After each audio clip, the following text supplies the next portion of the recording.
ধর্ণা মঞ্চ। আমাদের এই ধর্ণা মঞ্চের একটা গুরুত্বপূর্ণ বিষয় এসআইআর নিয়ে আজকে বাংলার মধ্যে, বাংলার মানুষের মধ্যে আপনার আতঙ্কিত করার চেষ্টা হচ্ছে, হয়রানি করার চেষ্টা করছে। আমরা দেখলাম রিসেন্ট বিহারে যে নাম বাদ পড়েছে, যারা জীবিত আছে তাদেরকে মৃত বলে দেখানো হয়ে তাদের নামটাকে বাদ দিয়েছে। ওই আতঙ্কে আমাদের এখানে আতঙ্কিত। সুতরাং আতঙ্ক মুক্ত হওয়ার জন্য আমাদের ধর্ণা মঞ্চ। আমরা বলছি স্পষ্ট দ্ব্যর্থহীন ভাষায় বলছি, যাদের ডবল নাম আছে, 3 জায়গায় নাম আছে, 4 জায়গায় নাম আছে, একাধিক জায়গায় ভোটার লিস্টের নাম আছে, তাদের নাম বাতিল করা হোক। কিন্তু বৈধ ভোটার থাকার পরেও যদি কাউকে ডি ভোটার করা হয়, কনস্টিটিউশন প্রোটেকশন ফর্ম কিন্তু যার নাম বাদ গেছে তার পাশে থাকবে।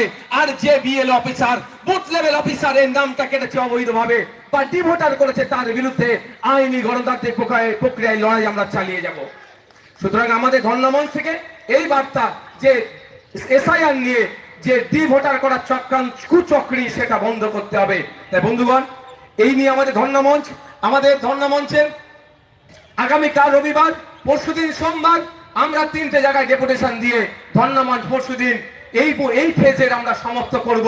পরবর্তী ফেজের প্রয়োজন হলে হয় কলকাতাতে হতে পারে, রাজ্যের বিভিন্ন জায়গাতে আমরা এই ফোরামের পক্ষ থেকে ফেজ ওয়াইজ আমরা ধর্ণা চালাবো।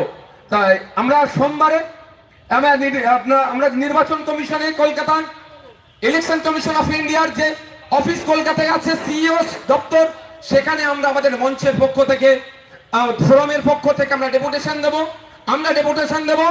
আদার ব্যাকওয়ার্ড ক্লাস কমিশনের কাছে ওবিসি সার্টিফিকেট নিয়ে, এসটিএসসি সার্টিফিকেট নিয়ে যে নোংরামি হচ্ছে তার জন্য। আর আমরা ডেপুটেশন দেব লেবার দপ্তরে, যে আমাদের পরিযায়ী শ্রমিকদের সুরক্ষার জন্য। ধন্যবাদ।